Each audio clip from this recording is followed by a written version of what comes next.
There is something called as a genius in a human being.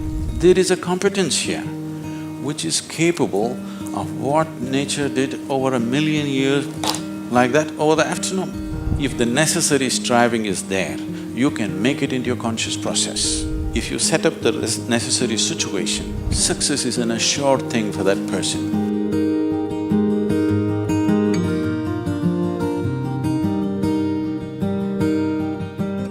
Small things or big things, it doesn't matter. In every single act, a human being longs to be successful. Life is an infinite number of doorways. If you are very diligent, you will open a few of them. If you're brilliant, you will open many of them. But if you're truly vibrant, then they will open for you. The process of being successful becomes so complex for people that why they're working towards it is generally completely forgotten, and they will start evolving concepts of success, all kinds of concepts. What is being successful? I would like to… Can I tell you a joke? You're looking so serious.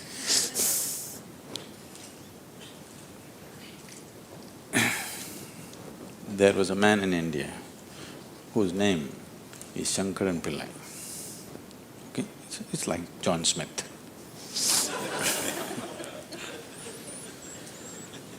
His son came to United States.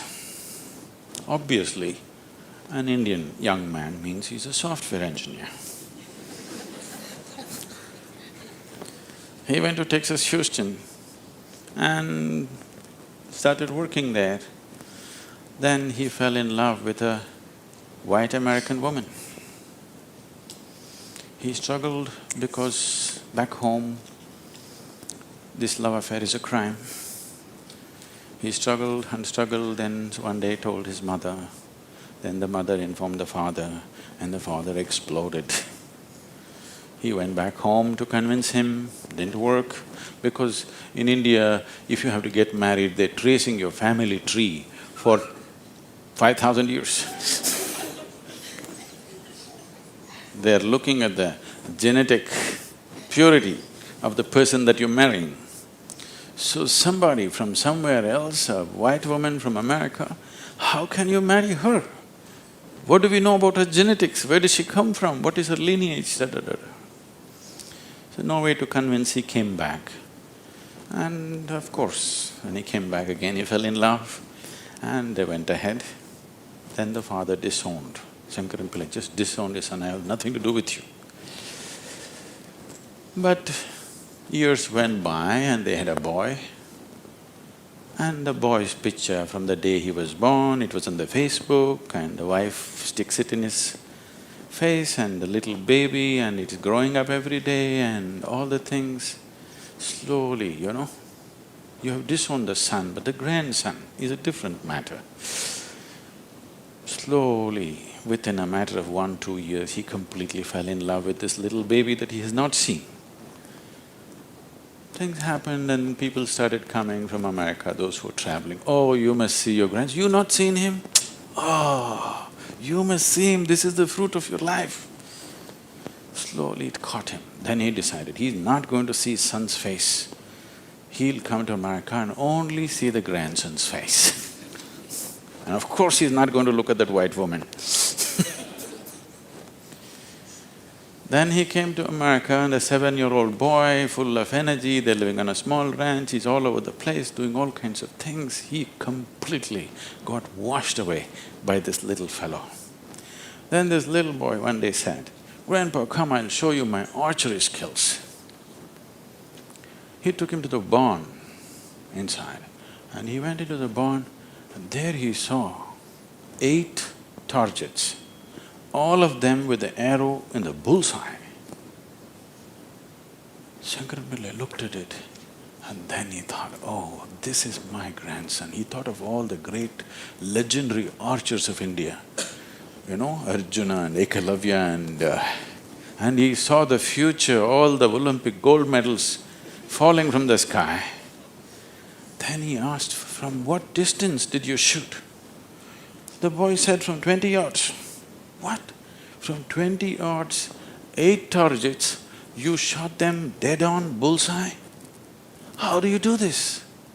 Then the boy said, "Grandpa, I first shoot and then paint the target." So,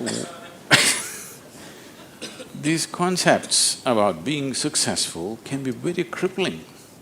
And I've continuously been with people, they've reached a certain point of success and their concepts of success are not fitting, their life is not fitting into their concept of success and it's breaking it and they think something is going wrong. It is not going wrong, they're just getting better, situations are pushing them on, but their concept is breaking up, so they're suffering their success. You will see any number of people going through these kind of things. When we talk about success, I'm sure all of you must be already having plans as to how to unfold this success in your life. Made your plans. Plan is good, but plans again can get caught up in things because you plan from what you know today. Nobody can plan from something that you do not know. Your plan means it is an exaggeration of today as a tomorrow. Right now you're here at a certain level, now you think, my plan means this must be 10 times more in this many years or whatever, or 100 times or 1,000,000 times or whatever. But plan is just essentially an exaggeration of what is today. Maybe there is a certain logic to it, maybe there is a certain understanding of the logistic attached to it, but essentially it's an exaggeration of today. That means in many ways it's ruled out whatever other possibilities which are not yet in your experience. In Pennsylvania, you heard of the Pennsylvania floods? Pennsylvania has floods, you know.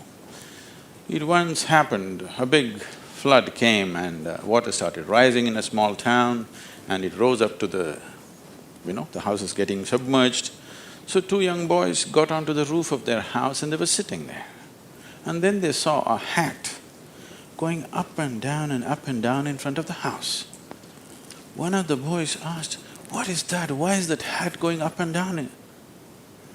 So the other boy said, "Don't worry, it's my dad.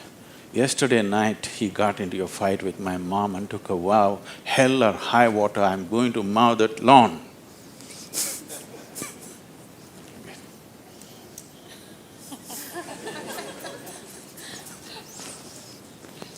So, plans can be debilitating. It's good to have a plan, but it's more important that you have a purpose. If you have a purpose, plans will evolve, things will happen, plans will fall apart, new things will come up. Whatever has to happen will happen. If you hold on to a certain purpose, other things will just serve that purpose. But if you are very committed to a plan as such, then plan can become a blueprint for restriction. It is also a possibility. It's all right to hold a plan, but you must hold a plan at a certain distance. You shouldn't get identified with the plan. The process of success. See, essentially success is a desire in every human being. You can put some fire into it and make it your passion. But if it becomes a need within you, that you must be successful, otherwise you will suffer, then you are heading for a problem, a serious problem. Our passions can turn into poison if we start becoming resentful for the non-fulfillment of those passions.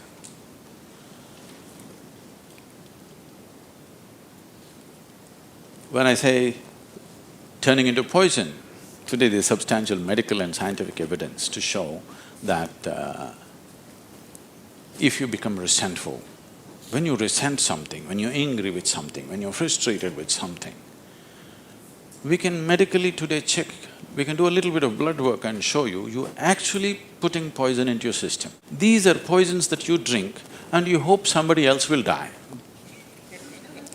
Life does not work like that. If you drink poison, you die, and it's fair. It's very fair, isn't it? If you drink poison, you must die. I drink poison, I want him to die. It doesn't work like that. So these emotions always take away the fundamental ability. See, there is something called as a genius in a human being. Every human being has it, every human being touches it at some moment of life. But the question is, how often do you touch it? That's a question.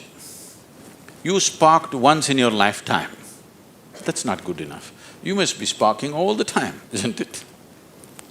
What is genius? There are many ways to look at it. One simplest way to look at it is, when we say intelligence, we are always thinking logical thought. No, logical thought will be meaningless probably in another 25 years, because your computer may be able to explore all the permutations and combinations of logical thought much quicker and better than you can do. So touching the genius means there's another dimension of intelligence within you. What did you have for breakfast? Chicken and salad. See, he ate a chicken. Over the afternoon, this chicken has transformed itself into a human being. If you ask Charles Darwin, how long does it take for a chicken to become a human being, he would talk in terms of millions of years. Here he is. Over the afternoon, he transforms a chicken into a human being. So there is an intelligence here, there is a competence here, which is capable of what nature did over 1,000,000 years like that over the afternoon. Only thing is, this is an unconscious state of intelligence. Whatever is unconscious, if the necessary striving is there, you can make it into your conscious process. In your conscious process, if this intelligence, even a drop of this intelligence is available to you, suddenly life will spark like it's a magic. What everybody slogs for, you can just simply do it. Now when I say intelligence, always people would think this. If you say intelligence and ask them to show in sign language, they'll always say this, isn't it? They'll not say this or this or this or this, but one cell in your body is doing more activity than your brain could ever do. One molecule of DNA is doing so many millions of functions in a minute that you can never ever figure it out. Yes or no? So in yoga, in the yogic systems, in the yogic sciences, we never look at anything as mind. There's no such thing as mind. There is a physical body and there is a mental body. So you learn to think through your body. You know, it's a short session, it's not an area that we should enter right now, but I have to tell you this. There are many things personally that I do at the same time. Now people come and tell me, just now I'm entering the session, somebody comes and tells me, Sadhguru, these building plans have to happen, because we do everything ourselves. Now by the time I get out, I'll have the building plan ready as I'm speaking here, because 12 to 14 channels actively keep going on in my head. It is not just in the head, you learn to think through your body. Learning to think through your body will never give you a headache, that's the best part of it.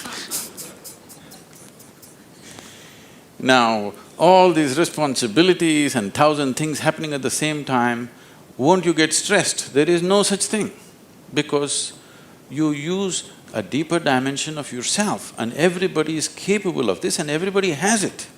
You may not have the same level of intellect as somebody else has. That is always subject to person. But all of you eat, if you eat a carrot, you can digest it. That means you have another dimension of intelligence. Yes? If you set up the necessary situation that everything that's there within the system is available for you, success is an assured thing for that person.